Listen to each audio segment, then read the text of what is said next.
Com vocês agora no ar, Rodrigo Almeida Teixeira, no canal História de Sucesso. Perde não! Tá nas mãos de Deus, pode acreditar. Bota pé na vida, confia que vai variar. Tá nas mãos de Deus, pode acreditar. Tudo tem seu tempo, mas tem que saber esperar. Muito boa noite, meu povo. Estamos começando mais uma edição do nosso programa Uma História de Sucesso. Hoje com meu parceiro JC Gomes me acompanhando. Como todo domingo, nossa jornada aí de entrevistar os escritores. Hoje vamos entrevistar uma homeopata, meu povo, a doutora Cláudia. Mas antes da doutora falar, eu quero falar para você, meu amigo, minha amiga, se inscreva no nosso canal. Vocês que são novos, que estão chegando no canal hoje para ouvir a doutora Cláudia, continue nos acompanhando, deixa seu like, e você que quer ajudar esse programa com algum valor financeiro, eis aí o Pix passando aí embaixo aí na sua tela, meu povo, 045-196-949-90. Boa noite, JC, tudo bem? Fala aí. Boa noite, Rodrigo. Um prazer imenso estar de volta depois de quase um mês, né, fora, né? Estava cheio de atividades, né? E aí a gente está de volta aí com toda a disposição, né? Espero que a gente faça agora um trabalho melhor do que já foi feito antes. Lá na FLIM, eu estive na FLIM, e na FLIM encontrei uma pessoa maravilhosa, que foi a doutora Cláudia Araújo, que está aqui presente, que nos fez muito feliz na FLIM, né? Ela é especial. Ela chegou primeiro que todo mundo e foi a última a sair, tá? Ela participou, ela foi até o último caldinho, ela estava lá, né, sugando. Mas é uma pessoa especial, uma médica, né, escritora, além de médica, escritora, né? Uma pessoa que tem um carisma especial, sorridente, alegre, feliz. Então hoje ela tem muita coisa para contar para a gente. É um prazer estar aqui com a senhora, doutora Cláudia. Boa noite, doutora. Boa noite, doutora. Tudo bem? É uma alegria enorme estar aqui com vocês. A FLIM foi muito especial para o coração de todo mundo que teve a oportunidade de passar lá. E para mim, especial, porque foi a primeira feira literária que eu tive a oportunidade de participar. Já participei, sim, da Bienal de São Paulo, lançando um livro, junto com um grupo extraordinário, mas Feira Literária de Mambucaba é para a gente nunca mais esquecer. E tive a honra com isso de conhecer JC Gomes. Opa, o Jota, a honra foi tá minha. aqui e me convidar para esse encontro maravilhoso com o Rodrigo Almeida. Maravilha. Ô, doutora, explica para gente, para quem não sabe, assim, o que é a homeopatia?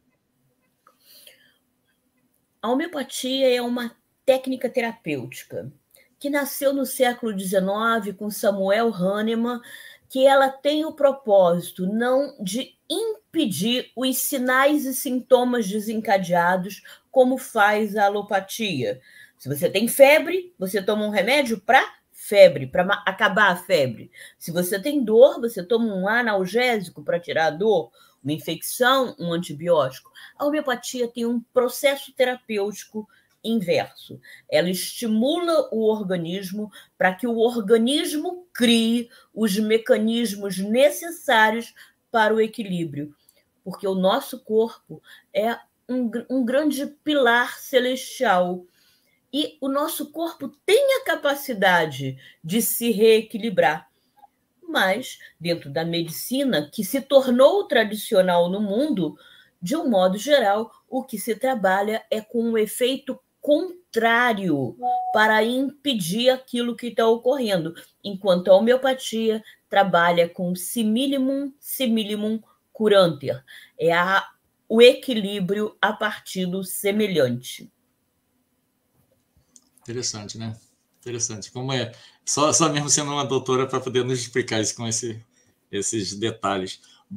Bom, então quer dizer, isso é a homeopatia, né? Agora tem uma segunda função que a senhora exerce, que é a terapeuta holística. Caramba! Bom, Eu fui fazer homeopatia quando eu já tinha 5 anos de formada. Eu tenho hoje 40 anos de medicina. E com 5 anos de formada, eu resolvi estudar homeopatia. Naquela época, já me incomodavam as alergias. Por que me incomodavam as alergias? Porque é uma coisa recorrente e que você não tem muito o que fazer. E, na realidade, o conceito das vacinas nasceu através de Pasteur, mas a partir dos estudos de Samuel Hahnemann, que é o estímulo orgânico com aquele fator desencadeante. E as alergias, as crianças com asma, aquilo me incomodava muito. E por isso eu voltei ao estudo da homeopatia. E a homeopatia, como eu já falei, ela estuda o equilíbrio orgânico. E isso não basta. É preciso a gente estudar mais para conhecer melhor a mente humana e as emoções. E para isso eu estudei religiões, eu fui fazer terapia holística de base pela Universidade Internacional da Paz, que é uma universidade realmente internacional, que nasceu com o grande Pierre Weil, na França, aquele autor que todo mundo já ouviu falar do livro dele principal, embora ele tenha muitos, que é O Corpo Fala, que junto com Roberto Crema, que é hoje o presidente da Unipaz, depois que Pierre Weil nos deixou, virou estrela para nos iluminar, e tive a oportunidade de fazer muitos cursos com o grande Pierre Weil, com Roberto Crema, e aprendi muito com muita gente. E isso já vai lá uns 30 anos. Então, tudo que se ouve hoje de terapias, Eneagrama, aliás, eu fiz Forajibá antes, mas Eneagrama, constelação familiar, psicanálise, tudo isso parte do escopo da Unipaz. Eu tive a honra de estar com muitos. Oh, glória. Puxa vida. E interesse também, né? Porque a pessoa, para aprender tudo isso, ela tem que ter interesse em aprender, porque não é fácil, né? Até assusta quando você está falando, até assusta que a pessoa aprendeu tudo isso, né? É uma coisa assim maravilhosa. Eu adoro aprender as coisas, mas a gente às vezes foca num assunto e tem que ir naquilo até o fim. E foi o que a senhora fez. Doutora, como é que nasceu o primeiro livro? Rodrigo, eu não entendi você. Pode repetir? Como que nasceu o seu primeiro livro, doutora? Ai, que pergunta boa. 2020. Aliás, todos os livros com os quais eu partilhei nasceram depois de 2020. Por quê? Porque quando o mundo parou, muitas pessoas, não poucas, conheço muitas pessoas que resolveram criar, em vez de ficar estagnado como o mundo nos apontava. E aí eu participei de um trabalho maravilhoso, de onde depois nasceu Os Gladiadores de Venda, com Rodolfo Santos, um mentor extraordinário que eu já conhecia, já tinha feito alguns cursos com o Rodolfo e o Arnaldo Ribeiro, meu amigo, tá? Convidou um grupo de pessoas e a mim, isso mais ou menos em maio de 2020, e eles fizeram uma mentoria extraordinária, onde eu vi pessoas que estavam sem salário algum crescer e ganhar no ano de 2020 muito mais do que ganhava em 2, 3 anos de atividade, graças à mentoria de Rodolfo Santos e Arnaldo Ribeiro. E, como geniais que eles são, eles convidaram algumas pessoas, inclusive eu, aqui, com muita honra, para escrever a parte da sua história, aonde nasceu Os Gladiadores de Venda. E eu tive a honra de escrever A Sabedoria na Crise. Não dá para ver aqui? Dá sim, para ver o meu texto. A Sabedoria na Crise. E quando eu recebi o livro, fiquei feliz da vida, porque eu estava aqui, no auge do capacete. E logo depois disso, foi em dezembro de 2020, Aliás, de junho de 2020, graças até a mentoria com eles, de junho de 2020 a setembro de 2020, eu fiz mais de 100 videoconferências para diretores de escola, professores, famílias, falando sobre a importância de escolas abertas e as complicações que isso geraria para a saúde mental das nossas crianças. O Brasil foi o país que demorou mais para reabrir escolas. Eu batalhei, junto com muitos. Não fui só eu, foram muitos pediatras no Brasil inteiro brigando para a importância de escolas abertas. Mas, ainda assim, nós tivemos o tempo mais longo para abrirem as escolas. E, no final do ano, em dezembro de 2021, eu tive um insight de escrever um livro sobre esse conteúdo, porque em março, mais ou menos, acho que meados de março, talvez umas 2 semanas depois que o Brasil havia parado na pandemia, eu entendi que era preciso falar não dos vírus, não dos agentes externos, não das circunstâncias, como estava sendo falado para a gente, mas sim falar da higiene, falar do equilíbrio, falar de tudo aquilo que eu acredito e que eu pratico ao longo da minha vida. E assim nasceu o conceito da pirâmide de saúde e plenitude, falando dos 5 níveis de higiene: higiene pessoal, higiene ambiental, higiene mental, emocional e espiritual. Se nós não acoplarmos essa pirâmide, a gente fica parado nas circunstâncias. E o jogo da vida é 100% invisível. E como eu falei muito sobre isso, falei para empresários, falei para diretores de escola, para professores, fui falando para muita gente sobre isso. Nós estávamos no online, né? Em dezembro de 2021, eu tive o insight de escrever o meu livro, Crie Saúde e Sabedoria, que era um método que eu já havia desenvolvido lá atrás. E aí eu escrevi realmente esse livro. Ah, você também tem aí? Rodrigo tem que ganhar o seu também, hein, Rodrigo? Vamos providenciar isso. E aí, tem áudio, doutora? Hã? Tem que ser em áudio. Como? Tem que ser em áudio esse livro. Vamos fazê-lo em áudio, com certeza. Não só em áudio, como em braille.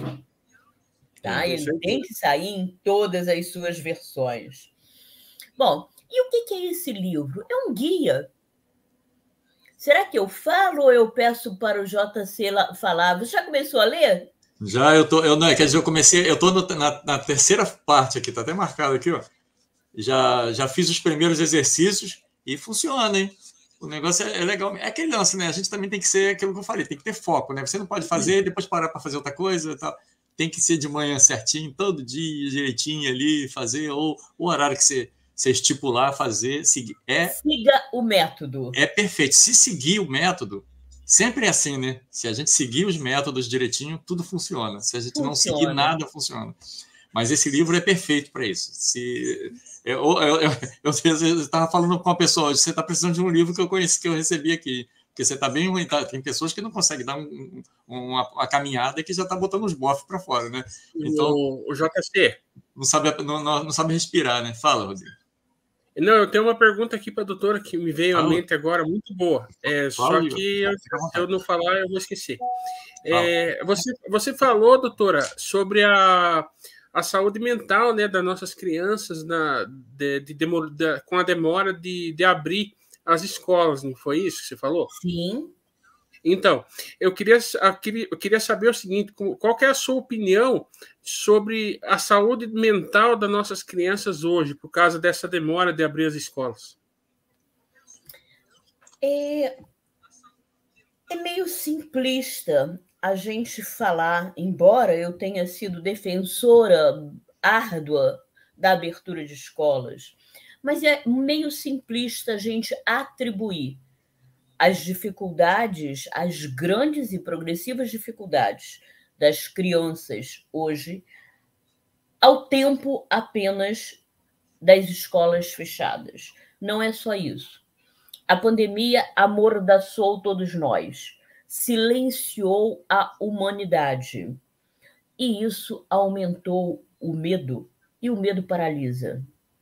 Isso aumentou a insegurança, isso aumentou a angústia, e isso se projetou, sobretudo, nas crianças, nos adolescentes e nos idosos. Porque os adultos tiveram que continuar trabalhando, tiveram que pegar no tranco a todo custo.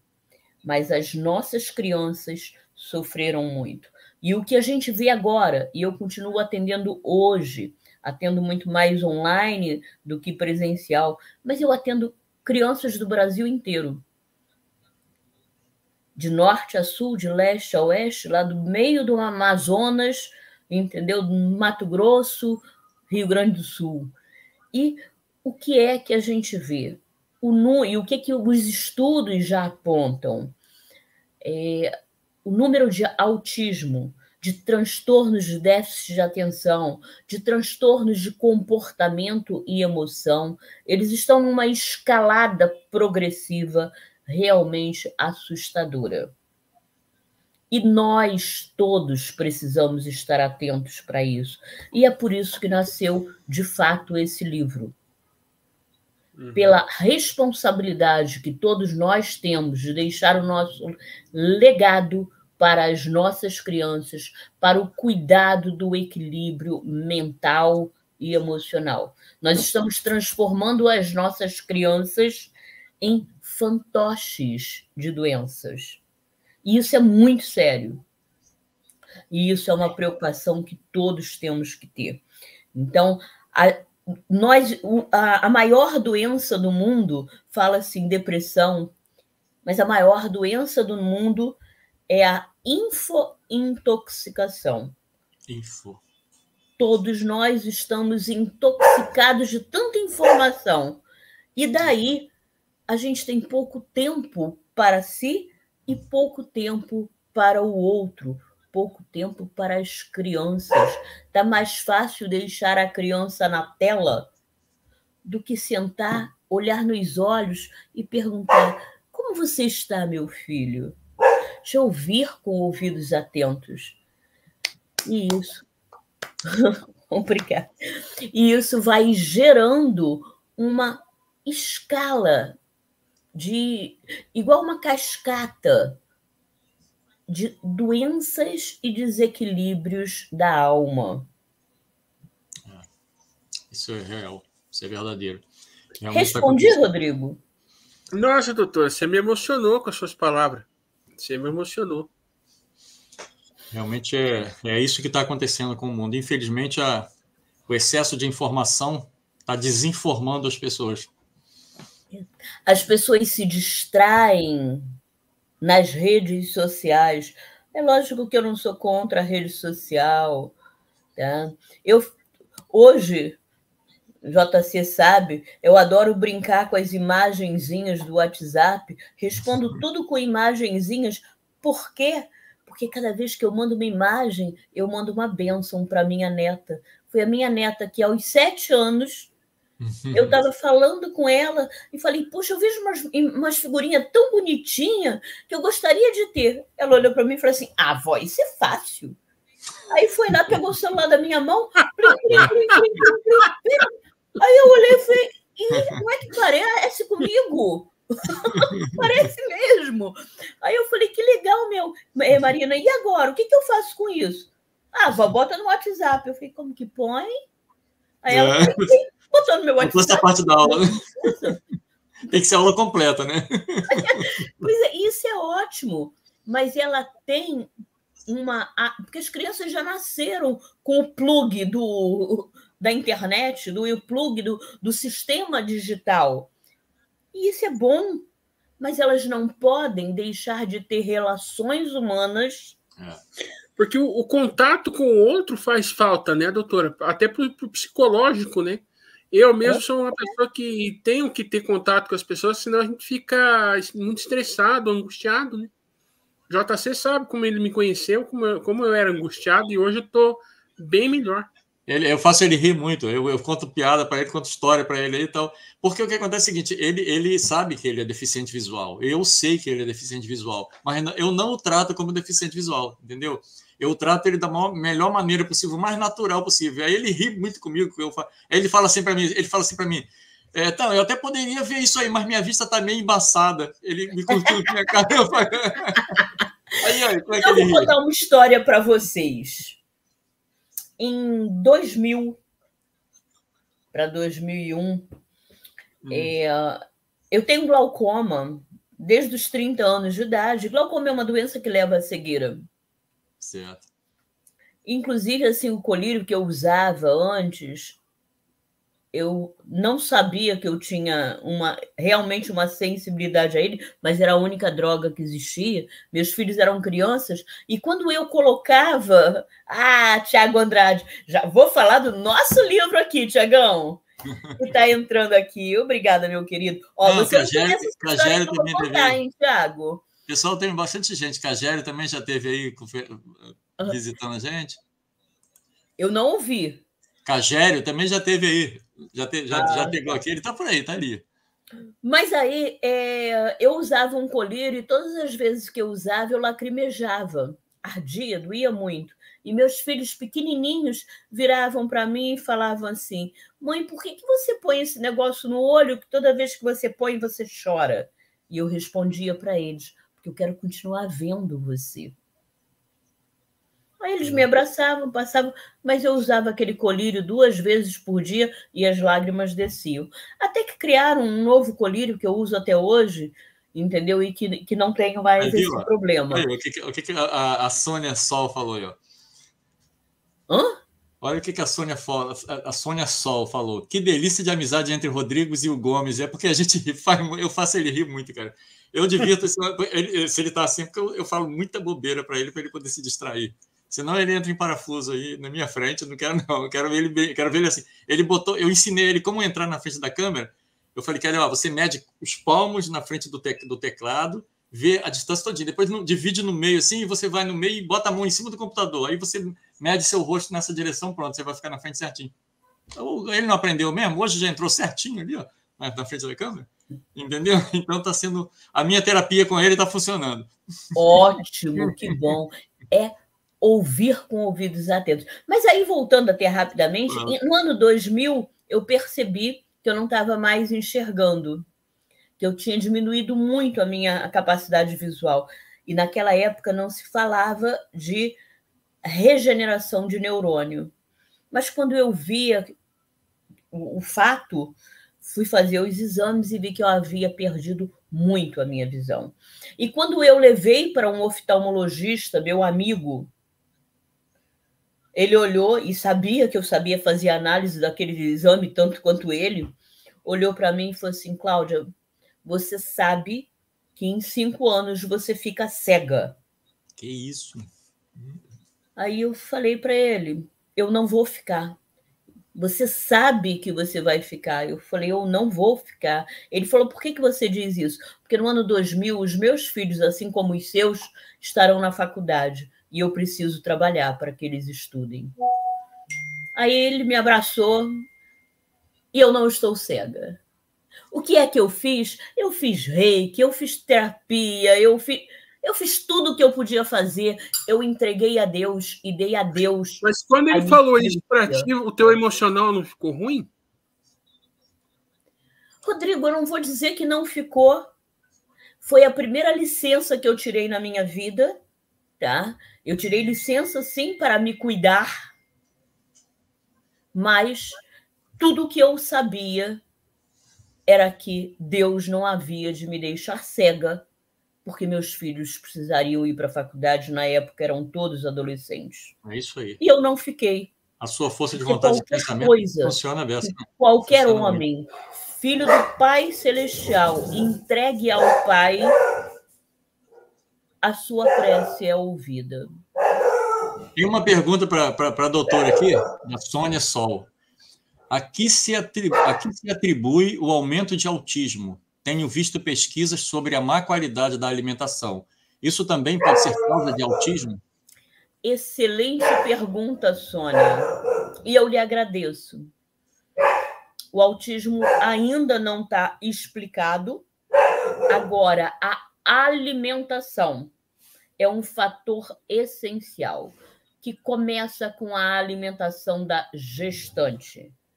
A alimentação do ser humano é fruta 2 vezes por dia e comida 2 vezes por dia. A comida tem que ter 5 grupos de alimento.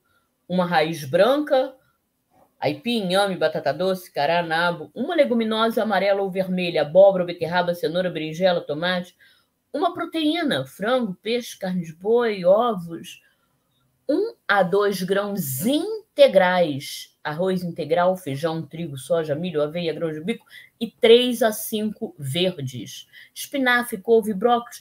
Essa construção de 5 grupos de alimentos é o que dá a nutrição para o ser humano.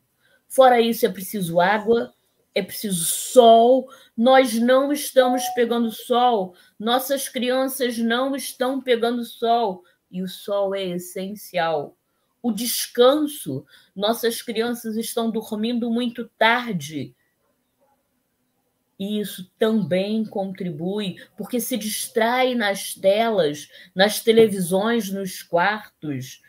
Tudo isso são fatores que contribuem. E os alimentos processados e ultraprocessados, desde a gestação, é realmente o carro-chefe do autismo.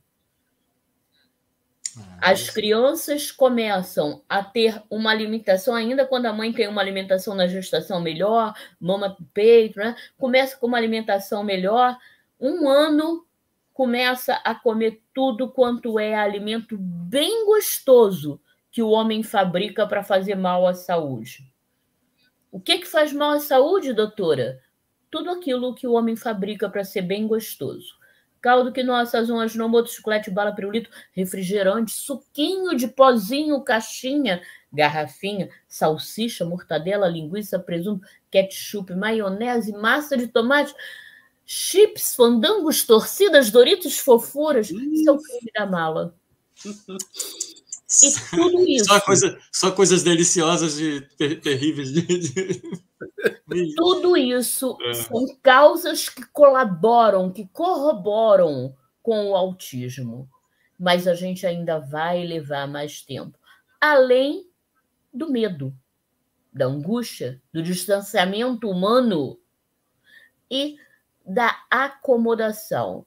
E tenham certeza que grande parte dos casos de autismo que estão sendo diagnosticados são crianças super inteligentes, que os adultos que estão ao redor não têm capacidade de lidar com a inteligência do outro, e essas crianças estão sendo medicadas e tratadas como crianças diferentes, que não se adequam, por exemplo, à sala de aula, porque aquele assunto não tem interesse.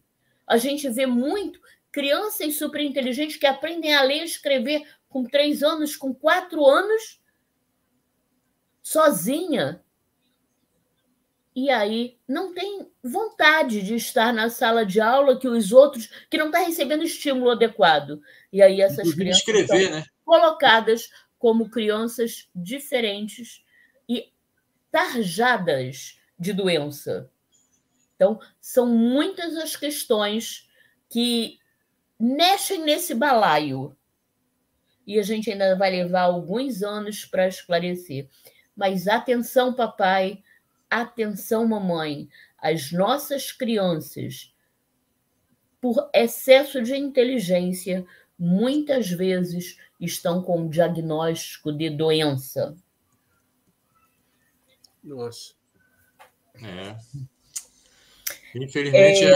Como eu já vi aqui, Tiago Andrade, Vitor Low, que participaram comigo desse livro maravilhoso, eu vou falar um pouquinho dele. Isso, fique à vontade. Assim que eu acabei de escrever esse livro, Crie Saúde e Sabedoria, falando sobre os 5 níveis de higiene, esse grupo que a gente conversava na época da pandemia, 2020, 2021, junto com a direção de Tommy Nelson, o autor do Monge Executivo, que estava numa palestra para todos nós, falando do abrir, do soltar, do liberar o autor que existe dentro de si. E aí me deu a ideia. Gente, vamos escrever um livro. Vamos contar a nossa história. Porque é a partir de histórias que a gente cresce. E aí nós movimentamos o grupo e conseguimos 11 pessoas. Que tenho certeza que tem mais gente aqui. Thiago está aqui, ó.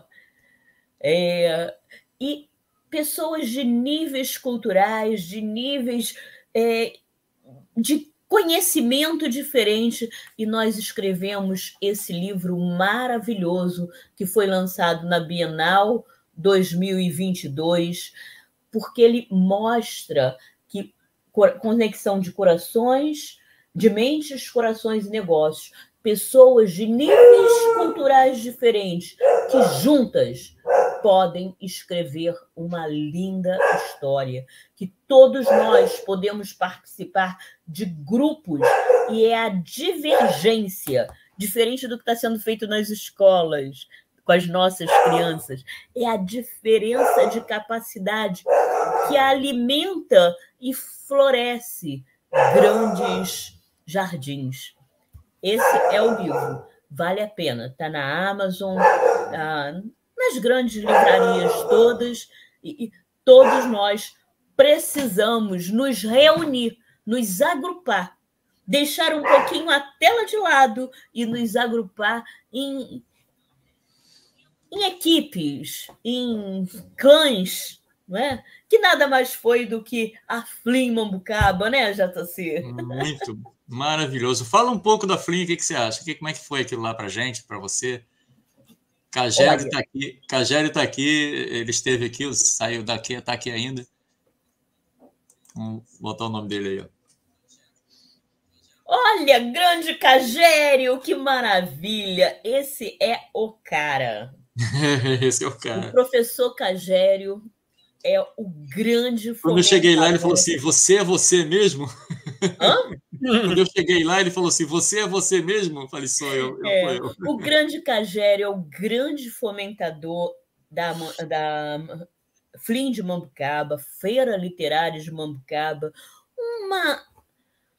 uma vila, um bairro pequeno, a Vila Histórica de Mambucaba. Um pequeno paraíso, né? De Angra dos Reis, mas já próximo de Paraty, a 50 quilômetros de Paraty, e que já teve, esse ano de 2023, a 6ª Flim.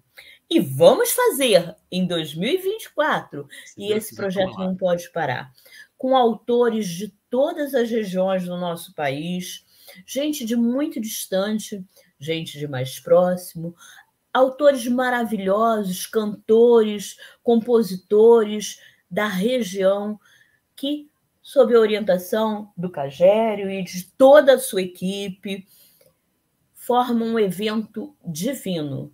4 dias de festa e de luz, com grandes saberes, com grandes conhecimentos, com as crianças iluminando aquele cenário, iluminando aquelas ruas de paralelepípedo, e com muita música. Detalhe, apesar do lugar ser pequeno, tem muita conhecimento pousada, transbordante. Eu sou muito grata a essa oportunidade e as grandes conexões que ficaram para o resto da vida, como essa que está aqui agora. Inclusive, a quantidade de pousadas que tem lá é incrível, né? Como é grande para receber bastante gente, né? José Carlos, repete para mim, que você sabe que eu sou surda, não fiquei cega não, mas a minha audição, a cegueira vai chegar, mas a minha audição... Apesar da cidade ser pequena, e ela teve bastante pousadas para poder receber todo aquele povo que precisou, que se prontificou. As pessoas que quiserem podem ir à vontade, que vai sempre ter lugar para elas. E tem mais. Não esperem a Flim 2024. Vá visitar aquele paraíso. O Rio Perequê, que se encontra com o grande mar, uma água morninha e gostosa. Cheio de ilhas e vem na frente. O JC, deixa eu perguntar uma coisa para a doutora, para descontrair um pouquinho. Fala. Como é que é fazer comida para o JC? Como é que é o quê? É que eu falei para eles que vocês não me deixaram cozinhar, só vocês que cozinharam, entendeu? Ele está perguntando como é que foi fazer comida para o JC. Olha, eu já sei o que eu tenho que pedir para o JC. Está pensando que saiu de carneiro e também carne em mim. Você está de lado na câmera. Eu preciso que você esteja de frente para que eu possa ouvir isso. Isso. É porque esse o grande. Eu ouço o Rodrigo e não ouço você. Eu tenho que ver. Se eu não ver, eu não ouço. Deixa eu ver se eu consigo ficar na frente da câmera, porque eu quero. É porque o monitor está do meu lado aqui, né? Por causa da formação, da montagem da. Vai. Bom. Não entendeu a pergunta? Como é que é? Não entendeu a pergunta de Rodrigo? Não entendi, não. Fala aí, Rodrigo, de novo. Como é que é fazer comida para o JC? Conta para nós. Olha, eu não posso falar isso, sabe por quê? Ó, viu? A gente fica contando coisa íntima para os amigos, ele espalha para o Brasil todo. Eu não posso falar isso, não, porque eu fiquei entre ir de manhã lá para a feira e sair, e eu saborizei a gostosa comida que a minha cunhada querida, que foi com a gente, nos presenteou. A Daniele foi uma benção. Não, eu fiz no máximo assim um pãozinho. A Daniele foi uma benção, benção, né? mexido, entendeu? Não fiz. Mas tinha canjica, tinha sopa de ervilha. E fora isso, a gente comeu na rua também, né? É verdade. Deixa eu ver aqui se tem mais alguma pergunta. O Carlos Sandino está falando aqui. Excesso de informação e informação tóxica altera a cultura e percepção de conhecimento erudito. Muito, muito bom o seu comentário, Carlos. E é isso mesmo. Informações tóxicas. Quando eu coloquei lá atrás a vertente da pandemia, e por isso que eu batalho para desenvolver a consciência dos 5 níveis de higiene, porque são as informações tóxicas que amordaçam a nossa mente e a nossa fala. E isso, de fato, precisa mudar. A saúde está nas nossas mãos, nas nossas escolhas. A Lana Stefani, adoro Doutora, essa menina. eu tenho uma pergunta. Esposa do Loan. Eu tenho uma pergunta para você. No tempo da pandemia, você atendeu crianças do Brasil inteiro, como você relatou aí, né? Teve algum caso muito complicado? Nossa, Rodrigo, você me fez viajar no tempo com essa pergunta. Teve caso complicado. Casos complicados para o pediatra tem todo dia. Por que você me fez viajar no tempo? Coisa de uns 25 anos atrás, eu fazia natação, na época eu era jovem, entendeu? Mas eu fazia natação às 6 horas da manhã com um monte de velhinhos. E na época, eu fazia 3, 4 plantões por semana na emergência, no hospital de emergência do município. Quem está doente vai para onde? Para o hospital. Né? Então, todo médico lida com casos muito graves, senão não é médico. Tá? E eu estava lá na coisa, daqui a pouco uma velhinha vira para mim e fala assim: doutora, a gente sempre fica com vontade de perguntar para a senhora, mas agora eu vou perguntar o quê? Já morreu alguém na sua mão? Aí eu olhei para ela, eu já tinha um bom tempo de formada, se tem uns 25 anos, eu já tinha mais de 15 anos de formada, né? E aí eu respondi: eu tenho a grata satisfação de ter vindo muito mais pessoas ao mundo através da minha mão como pediatra fazendo sala de parto. E aí eu dei um mergulho e saí do outro lado e a professora, graças a Deus, me tirou da saia justa. Assim que eu me senti com a sua pergunta. Para o pediatra, sempre tem os casos graves, né? Então, com pandemia ou sem pandemia, existem casos graves. Mas o que a gente tem que fazer não se prender nos graves. Sim. Solucionar o que pode e estimular o que deve. Diga. Mas teve algum caso assim grave que você não esquece dessa criança, que você possa relatar para nós?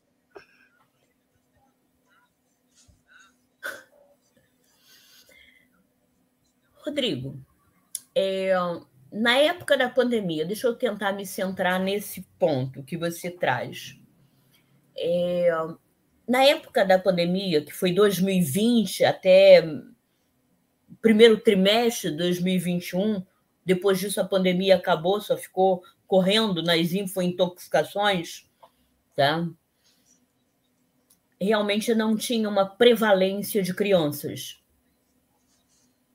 A prevalência era em idosos, cardiopatas e etc.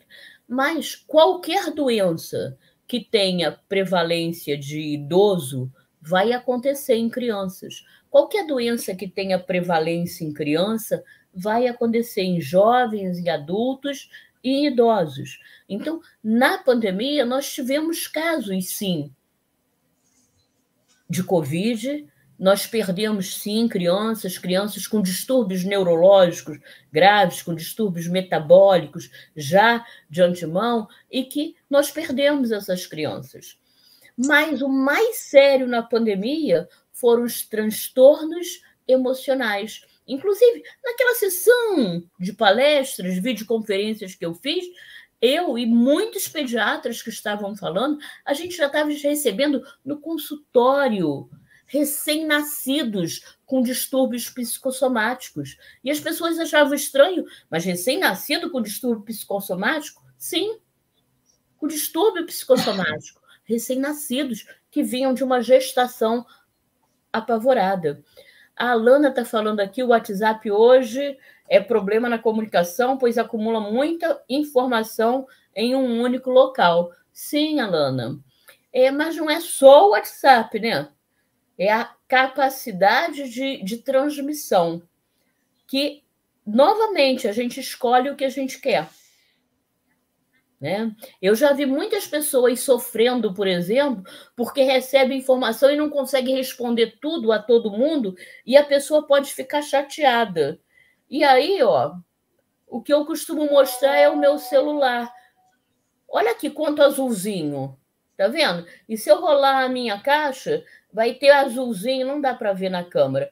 Vai ter muita coisa que eu não vejo sempre. Porque a gente não tem como responder a tudo. Mas ninguém tem como responder a tudo. A gente tem que selecionar o que a gente vai ver, que é para não sofrer a doença do excesso de informação. Doutora Cláudia? Eu acho que eu consigo resumir a sua pergunta, Rodrigo, que os casos mais sérios durante a pandemia foram, de fato, por conta dos distúrbios psicossomáticos. Deixa eu fazer uma última perguntinha, senhora. Talvez até tenha mais, mas apesar da dificuldade que a gente vê que as pessoas usam o celular e o celular acaba sendo um problema, também é uma solução, porque o celular junto com a internet, né? Porque normalmente o celular está vinculado à internet, um não funciona sem o outro. A senhora, com a internet, a senhora salvou muitas vidas, não é isso? Sim.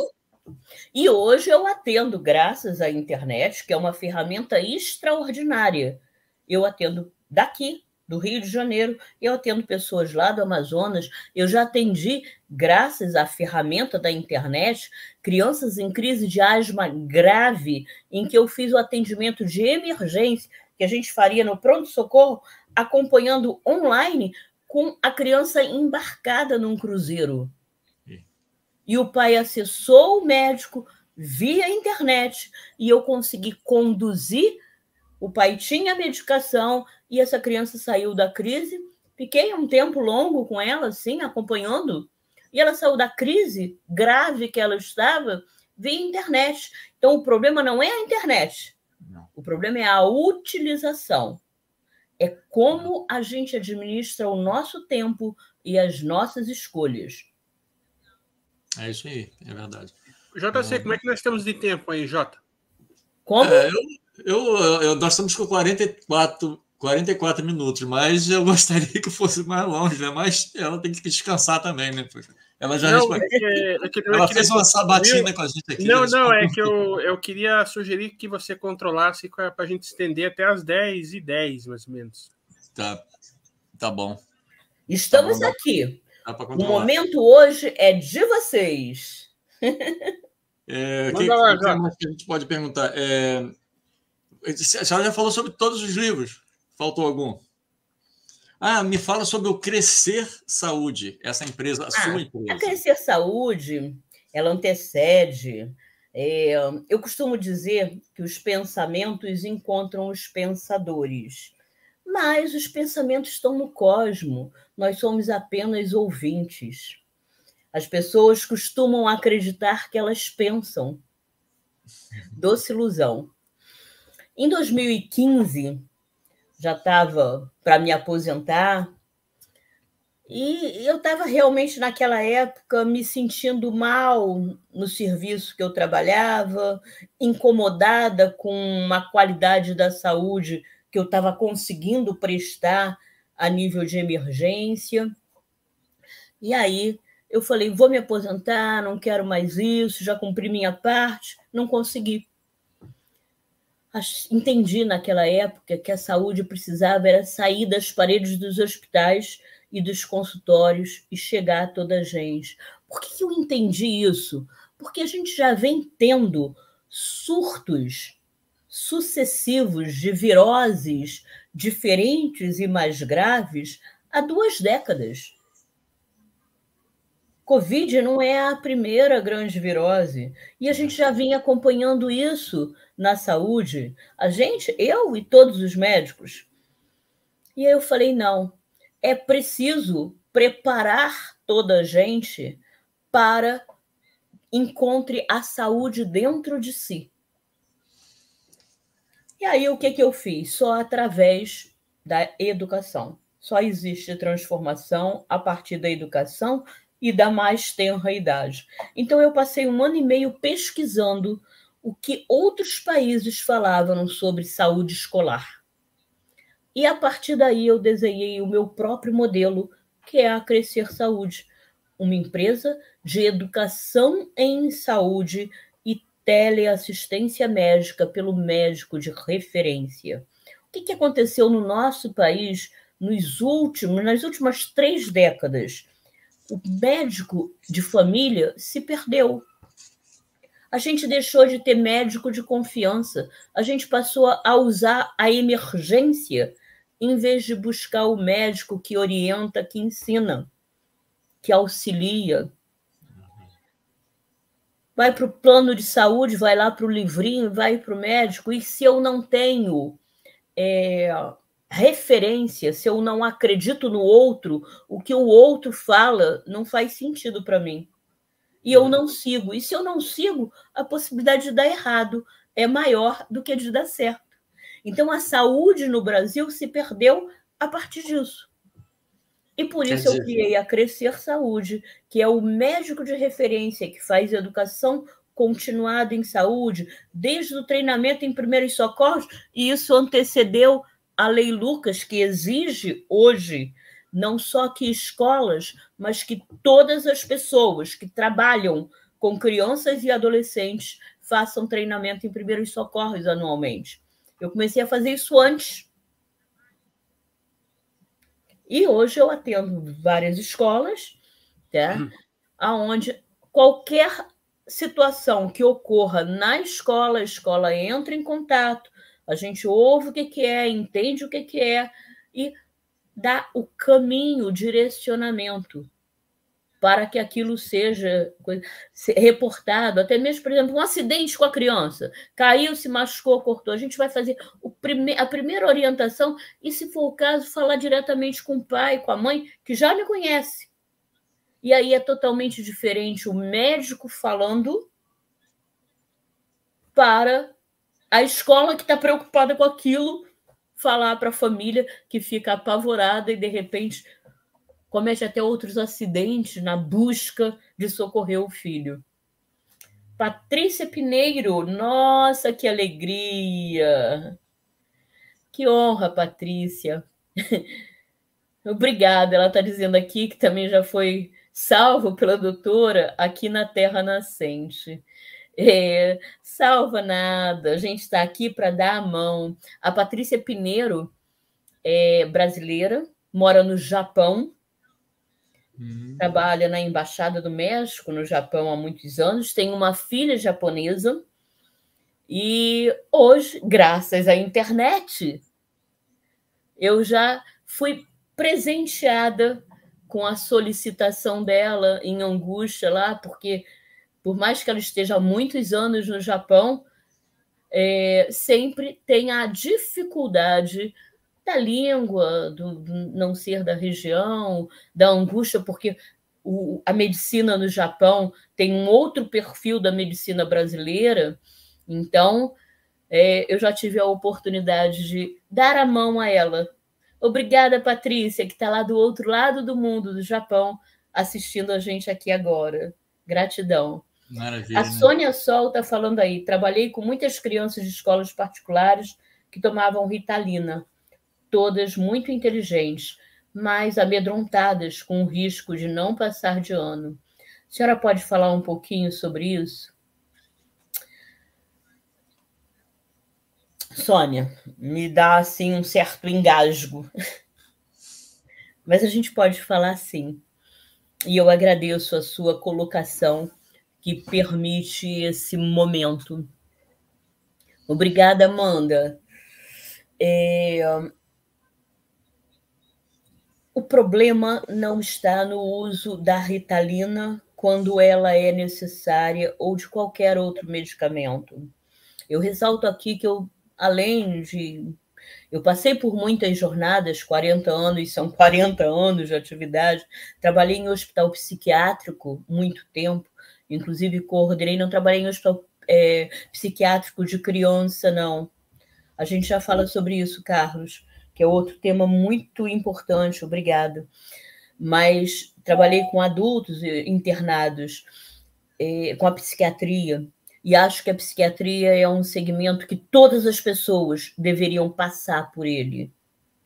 Nem que seja como voluntário, ir lá só para contar uma história, para ler um livro, para dançar com eles, mas o aprendizado no serviço psiquiátrico é fundamental. Então, o problema não é o diferente que é necessário tratar. Todos nós, de perto, ninguém é normal. Tá? O que a gente não pode é não ter tolerância, percepção, saúde emocional para cuidar da diferença.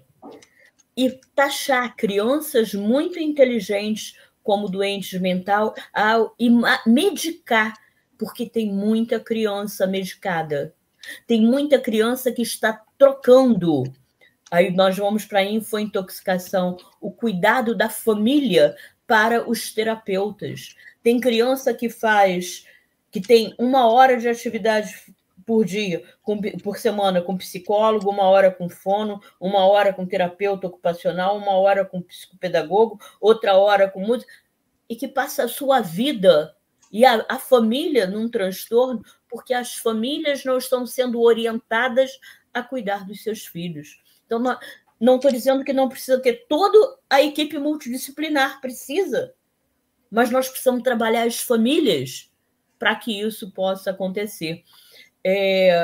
O que mais que a gente... Obrigada. O Carlos falou aqui do suicídio. Saímos agora do Setembro Amarelo, mas o suicídio é uma questão que nós temos que abordar durante... Doutora, eu queria aproveitar essa colocação do Carlos sobre o suicídio e queria te perguntar, na psiquiatria, existe algum medicamento para ansiedade? Porque eu mesmo sou uma pessoa muito ansiosa. Existe, Rodrigo, muitos medicamentos para ansiedade, mas eu prefiro deixar aqui para vocês... Tá aí, eu vou juntar a sua colocação com a questão do Carlos. Exatamente, por isso que eu aproveitei. Eu vou juntar esses 2 links. Tá? Eu falei ainda agorinha que eu tenho a grata satisfação de ter recebido muito mais vidas na minha mão do que ter perdido vidas. Porque a gente espera na hora do nascimento é o sopro da vida, é a respiração. Nós podemos ficar dias sem comer e beber, mas sem respirar, poucos minutos, e se perde a vida. E nós tivemos, nas últimas 4 décadas, e eu posso falar isso porque eu acompanhei as últimas 4 décadas, uma mudança do perfil respiratório das nossas crianças. Como assim, doutora? Se a gente sair agora e for lá para o alto do Tibete, para um monastério, a gente vai ver idosos de 100 anos fazendo a respiração, assim como as crianças respirando abdominalmente. Observem uma criança respirando. A criança inspira, estufando a barriga, e expira, encolhendo a barriga.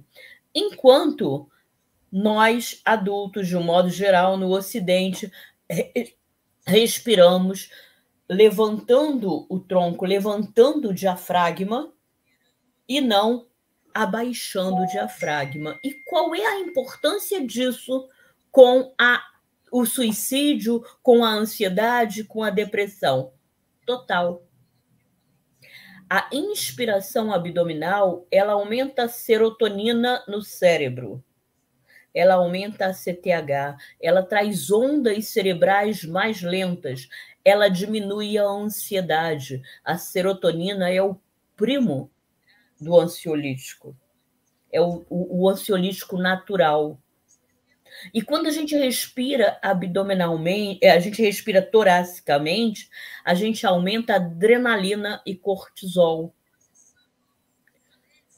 Os homens da caverna respiravam toracicamente quando o leão estava atrás dele. Para correr, pernas para que te quero, respiração torácica. Então, Rodrigo, se você quer ter menos ansiedade, respire abdominalmente. No meu livro, a gente fala profundamente sobre isso. Agora, faz um curso de pilates, faz yoga, tai chi chuan, vai aprender a respirar abdominalmente, vai resgatar a respiração abdominal. Eu vou parar aqui só para ler o que a Patrícia Pianeiro está falando lá do outro lado do mundo. Eu que agradeço. O médico, em sua grande parte, não conversa com os pacientes e é muito complicado. E a minha prática é exatamente conversar. Então, juntando ao suicídio, o que tem de muito importante nisso?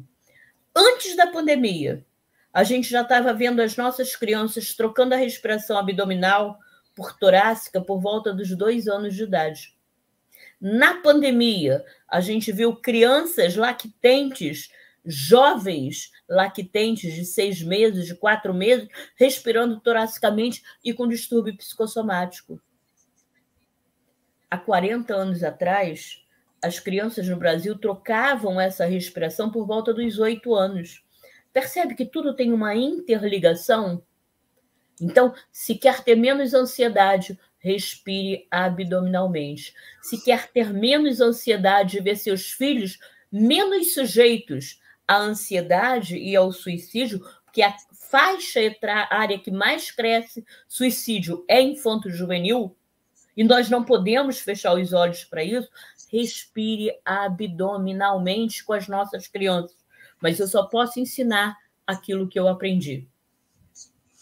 Doutora Cláudia Araújo, muito obrigado pela aula que você deu para nós hoje aqui. Nós já ganhamos 5 minutos, tá, pela frente, mas... Não, eu só estou agradecendo. Daí você pode fazer alguma última pergunta aí para ela. Eu tô controlando aqui o comentário, e estou botando comentário também, botando resposta para o pessoal aqui. O que eu quero mesmo é agradecer a todos, né? Antes de agradecer a doutora Cláudia, agradecer a todos que estão participando, que estão fazendo as perguntas em nosso lugar, né? Estão nos fazendo perguntar, está nos ajudando, porque está fazendo perguntas inteligentíssimas, perguntas importantes, e ela está conseguindo responder a todos e deixando claro, como a gente está vendo aqui, que as pessoas estão satisfeitas com a resposta dela. Então, está sendo muito bom. Eu espero que as pessoas compartilhem esse vídeo para mais pessoas, porque eu mesmo vou mandar para meus filhos, vou mandar para todo mundo, porque eles têm crianças em casa, e é muito importante. Quem tem crianças em casa e outros assuntos que foram tratados aqui, que não só para criança, mas compartilhe o máximo possível para que as pessoas alcancem essas informações, né? porque essas oportunidades tem que aproveitar bem, né? É isso aí. Doutora, você topa voltar aqui em outro momento, doutora? Será um prazer, Rodrigo. Estar com vocês dois é um prazer enorme, e ainda mais com esse número de visualizações e de pessoas participando aqui, eu só tenho a agradecer a cada um que aqui esteve e de poder dar um pouquinho, uma palhinha da minha experiência, da oportunidade que a vida me deu. Mas a minha mensagem é da crise, tire o S e crie saúde e sabedoria. Saibam que a saúde está nas nossas mãos e não do lado de fora. A solução para a nossa vida está em nossas mãos, em hábitos de higiene pessoal, onde a gente tem que cuidar da respiração, da alimentação, da água. Eu falei pouquinho da água aqui, mas nós estamos todos desidratados. É necessário tomar, no mínimo, 40 ml de água por quilo por dia. Anotem esse número, 40 ml por quilo por dia.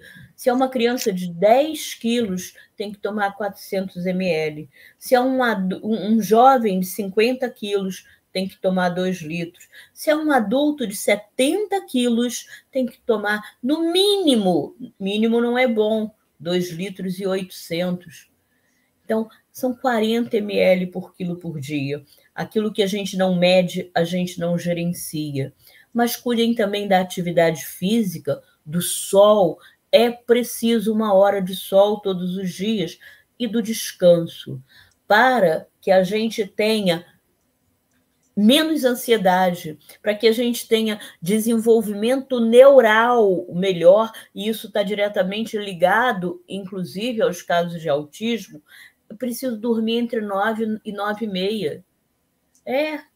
Porque 11 horas da noite a gente libera um hormônio, por volta das 11 horas, a gente libera um hormônio importantíssimo no cérebro, principalmente para as crianças, para o desenvolvimento neural, muscular e osteoarticular, quando já está na segunda fase do sono.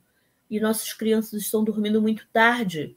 E aí, quando acorda cedo para a escola, de manhã não aprende nada e está irritado porque está com sono. Eu tenho visto isso consecutivamente. E aí, como está irritada, com sono, não aprende, é doente mental.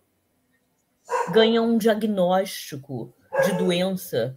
Então, pais, olhem para as nossas crianças. Educadores, olhem para nossas crianças. É preciso olhar, é preciso vigiar, é preciso orar para que a gente não se perca na infointoxicação e procure informações adequadas, tá? E cuidar dos 5 níveis, onde, quando eu não tenho um norte, quando eu não sei que eu sou filho do Pai Celestial, que você pode chamar do nome que quiser, eu sou um navegante perdido. É preciso saber que eu sou filha do Pai Celestial. É preciso saber que eu não estou aqui perdida no mundo. Eu preciso de âncora e de bússola. E isso é a higiene espiritual, que é fundamental para o ápice da pirâmide de saúde e plenitude.